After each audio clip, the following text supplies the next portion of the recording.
Sobrang ulan. Anyway, coffee ride tayo ngayon. Malamig eh, sarap magkape. Hindi naman super lakas ang ulan. Ambon-ambon lang. Kaya pinalagan ko na.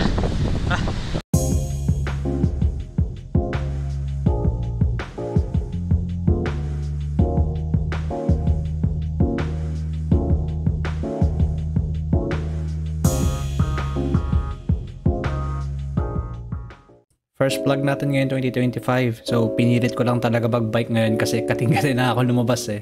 Almost 8 weeks ba namang walang tigil ang ulan dito sa amin, and since medyo mahina na ulan eh pinush ko na pumadyak. Yung gantong weather yung masarap partneran ng kape eh. Well anyway, please excuse the bar tape. Puknot na siya eh, kailangan ng palitan. And don't worry, naka-order na naman ako ng pamalit dyan sa Shopee, so konting tiis na lang. Hintayin na lang nating dumating and palitan na natin. Nagbabakbak na eh. Medyo na malakas-lakas ang konti yung ambon. Pero okay pa naman, manageable pa naman.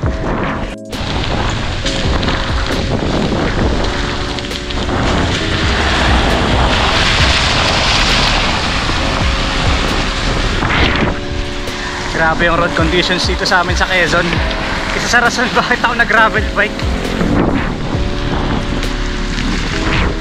Grabe. Sobrang wasak-wasak. Hindi na naayos ang mga kalye dito. May nakita akong coffee shop kanina sa may baba. Kaso mamaya ako na lang kapalikan pag pauwi na ako. 10 kilometers pa lang kasi. Original plan ko kasi is mag at least 50 kilometers for today. Medyo tagal-tagal na tayo ng padjak eh. Para lang mag-open yung lungs natin, tetenga ng matagal eh. So maglulog tayo sa Tayabas, sa Malagonlongan labas natin. Pasok tayo ng bypass road. Tara, hopefully makumpleto natin yung 50. Hindi man at least 40 sana. As usual, sa Lokban lang umuulan. Dito okay ang panahon eh.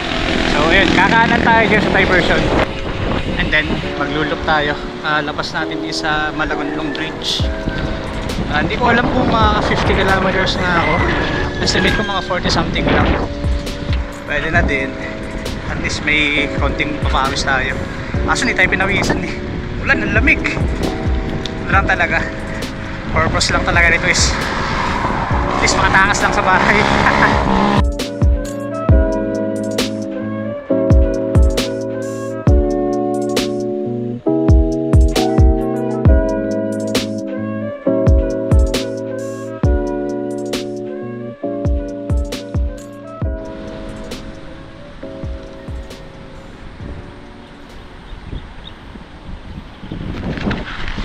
Napatigil ako. Tagal yung bolt nung sapatos ko eh. Ayusin ko lang.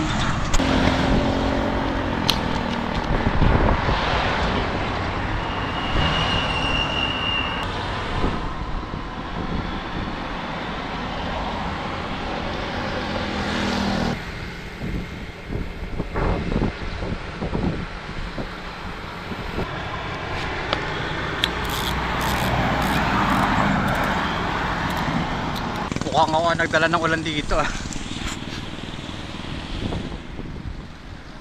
Ang dilim ng langit. So anyway, tara na.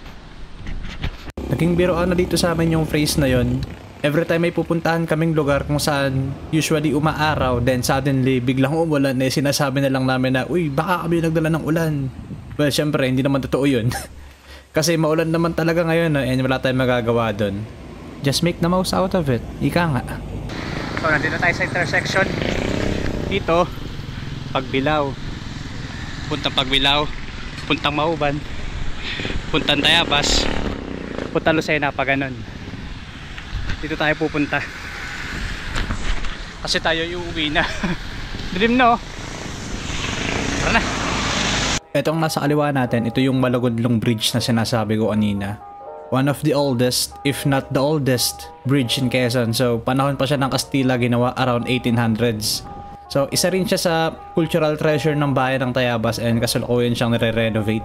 Bawal magpasok ng kahit anong sasakyan dito kasi pinipreserve nila tong lugar na to eh. May mga nakabantay na guard dyan, kaya iniwan ko na lang muna saglit yung bisikleta kasi gusto ko rin silipin yung tulay eh. Iniwan ko muna dun yung bike. pantay naman. Bawal kasi magpasok ng kahit anong sasakyan, kahit bike. Lapitan lang natin. And then larga na tayo pagkatapos.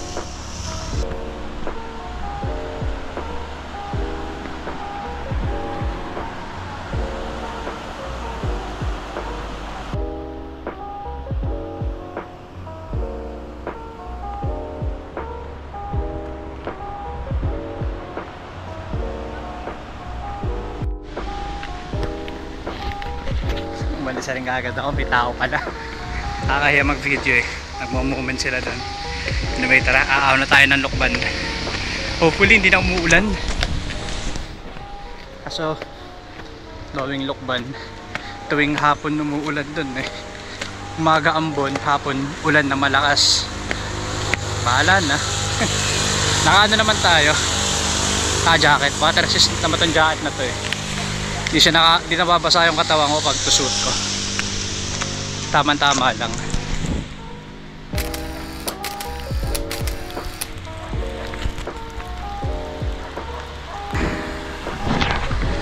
Isimula na tayong umahon pa Lokban. Mahaba habang ahunan. Pero buti na lang malamig. Hindi nakakapagod masyado. Saka at least maganda yung tanawin natin.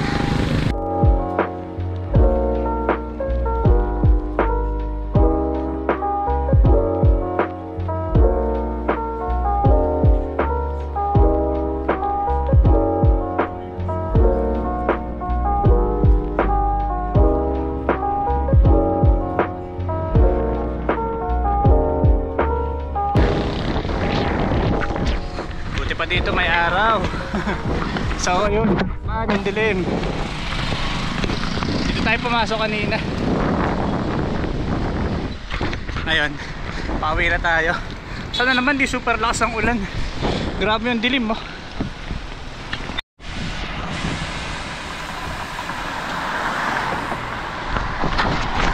At dito na magsisimula ang ating ahon hanggang Lokban. Yan yung landmark eh. Natin na yung Graceland, start na ng ahon pa Lokban.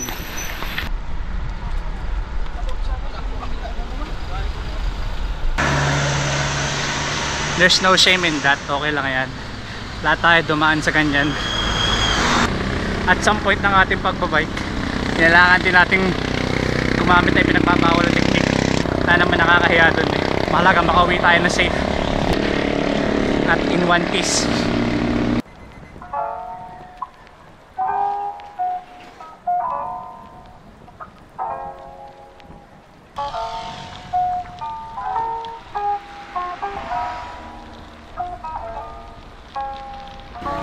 Ito na yung pinaang matarik na part ng ahon natin pauwi. Pumapalo ng 12 ang max. Average niya is 5 nakalagay dito. Tapos ilang meters lang to.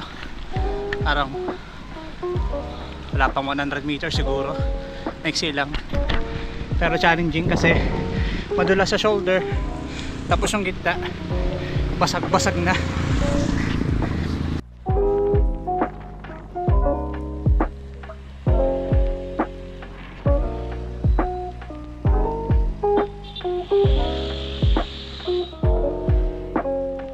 Labo ng kotse, hindi ko maintindihan kung lilibo ka o diretso.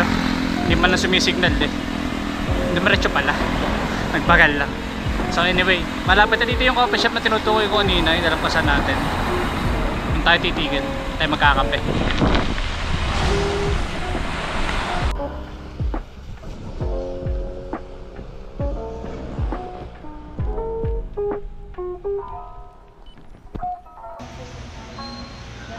Ito nga po ano, vanilla isol.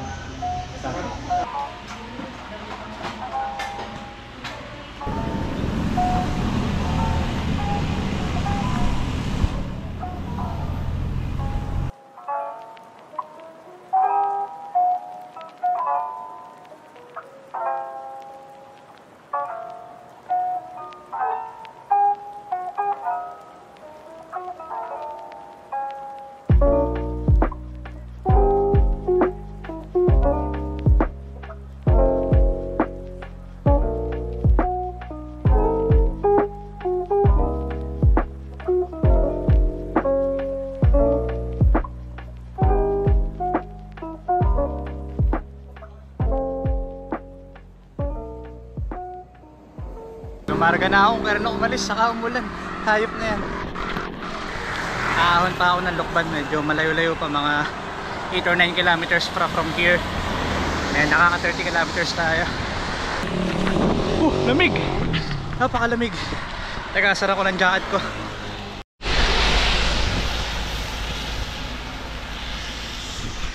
Napit na tayo. Oras is 5 eksakto. Umalis tayo sa coffee shop parang 4:45. Nagsila pala yung ahon, mga 4 kilometers lang.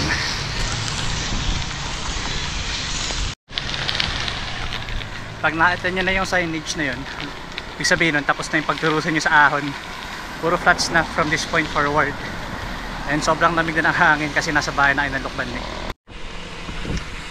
Hindi natin umapasok tayo ng Kamay ni Jesus. Pwede pa naman siguro. Kaso walang tao dun eh.